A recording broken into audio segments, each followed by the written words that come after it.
want to take this opportunity to welcome you to hear the word of God today, and I want to welcome you on board. But before we continue, let us pray. Father Almighty, we want to thank you, you being seated in the right hand, Father of God, seated in your throne of mercy. We are here this morning to give you thanks and praise. Thank you for this wonderful session that you have granted us, O Lord, to hear your word, because your word is life. And as we go through your word, we want to pray that your word goes through us. This we pray, asking in Jesus' name. Amen. So friends, wherever you are this morning, being Sunday, want us to share the word of God from Acts of Apostle, chapter number 1, verses 12 to verse number 14. Acts of Apostle, chapter 1, beginning to read at verse number 12 to verse number 14.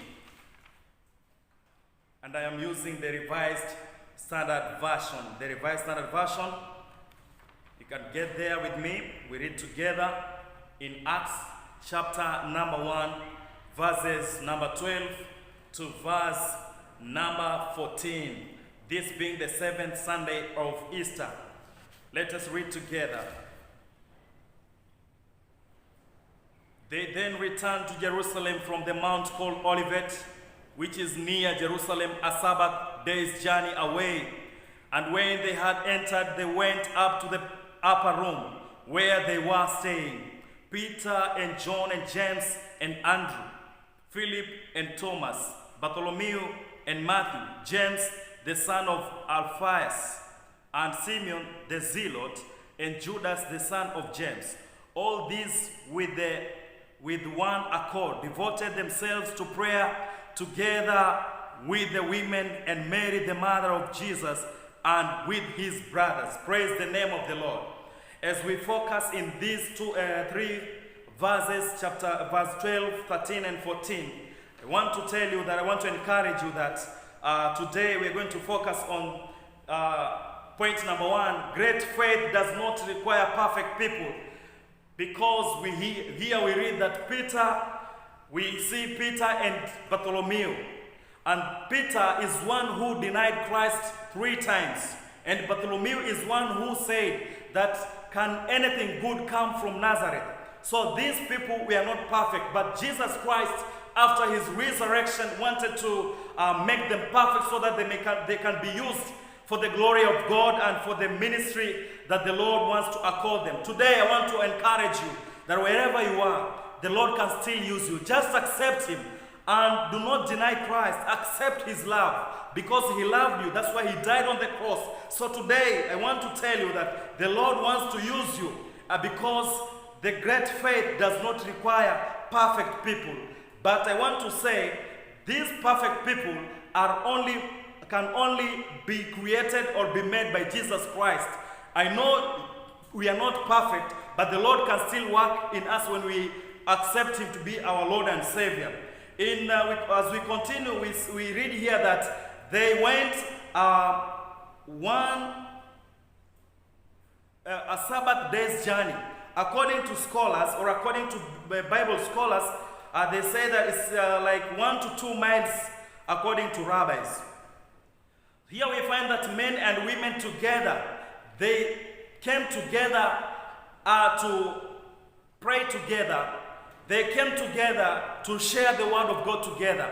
I know at a time like this we have missed this session, but I want you to bring this context to your own house, your own family, wherever you're coming from. I want to tell you that you can still have communion together with your family, with your neighbor, or with your couple. You can come together with your family and pray together. Maybe you're asking, what if I'm alone? Even if you're alone, you can still have a quiet time with your Lord. You can pray, you can study the word of God, and the Holy Spirit will be with you, because you are never alone when you're studying the word of God. Just tell the Lord, even if you're alone, even if you cannot convene with other people, but wherever you are. But for those who are in their families, together you can pray together. Being Sunday, you can come together and pray together. And I want to say there's unity, there's strength in unity. We are supposed to know that people that are united, because they say, show me a family that prays together, and I can tell you the united family. So if people pray together, they are united. If we are united in prayer, I want to say that all the hells will break loose, because they are going to be the divine intervention of the Lord Jesus Christ is going to intervene. And I want to say that let us know that the Lord wants us to be united. Even Jesus Christ, when he was praying in John chapter number 17, before his crucifixion, John chapter number 17 and verse number 1 to the end, we find that Jesus Christ was praying for the unity of the church. Today I want to say, let us be united. As a country, as a nation, even our leaders, I want to urge them to be united. Let us be united and count others better than yourself. Because of the politics that are going around, I want to say that let our politics be focused in unity. Because even in our national anthem, we normally say that we normally mention of unity, peace, love, and harmony. And also unity. I want to say that without unity, we cannot do much things. We cannot do great things. And let us not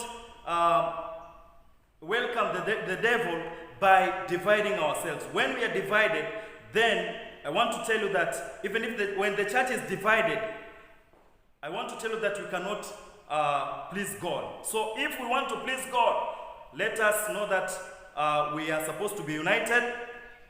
And I want to tell you that the devil hates united people. Whenever you are united, he hates that. And he loves to see people who are not united. So couples, I want to encourage you, the couples also should pray together in regular basis. Don't be so busy. In Matthew chapter 18 verse 19 it says, if two agree, or in other words, I want to say that whatever we agree here on earth, it is also agreed in heaven. Whatever we bind here on earth is also bound in heaven. So, brethren, I want to tell you that if we want to threaten the devil's agenda, let us unite together. Let us pray together. As married couples, pray together. And if you pray together, all hells will break loose. So, friends, I want to encourage you today. Let us unite together in prayer and pray for this COVID-19. It should be a collective responsibility for each and every person. Let all our leaders know that this time round, we need to come together and fight this COVID-19 together. Let us fight the devil. Let us not fight each other, because in fighting one another, we are not doing anything good. In fact, we are doing more harm than good. So in conclusion, I want to tell you that today, we are called to have communion with Jesus Christ. You are welcome to have communion with Jesus Christ. And I want to tell you that your denomination won't get you there, won't get you in heaven. But I want to tell you, even good works cannot get you there. But I want to tell you that because none of us is holy, but I want to give you an encouragement and a word of comfort that if you give your life to Christ for forgiveness, then you open your heart to Him. Jesus Christ will make you perfect. Today, the Lord wants to make you perfect. The Lord wants to use you. So wherever you are, I want to encourage you that be ye encouraged that the Lord wants to use you. Wherever you are, the Lord can still meet your needs. I want to tell you, you might be thinking that maybe you have been forgotten by every people. Maybe you think you are useless. But I want to tell you, you are very useful before the Lord. So the Lord wants to minister to your needs. I want to pray for you. Let us pray together. Father, in the name of our Lord Jesus Christ, we want to come before you this morning. We want to thank you because of my brother, my sister, wherever they are listening to me from. Lord, I want to pray that you're going to touch them. You're going to touch their needs. You're going to minister to their needs wherever they are. Even those who are discouraged, there are those who are in discomfort, there are those who are in grief, there are those who have been bereaved. I want to pray for them that God, you're going to meet them. You're going to comfort them wherever they are. I want to pray for a special prayer for this country, our nation. I want to pray for the unity because Christ, before you were crucified, you pray for the unity of the church, the unity of the nation. This time around, I want to pray that God, you are going to hear our prayer today. We want to pray for the unity of this country and of this nation. Father, Lord, in our national anthem, we normally say peace, love, and unity to prevail. This is what we are praying this time. We need you, oh Lord. And Father, minister to our leaders, minister to the church leaders, and minister to all of us. This we pray in Jesus' name. Amen. Mungu awatende mema. May the Lord God bless you wherever you are. Amen.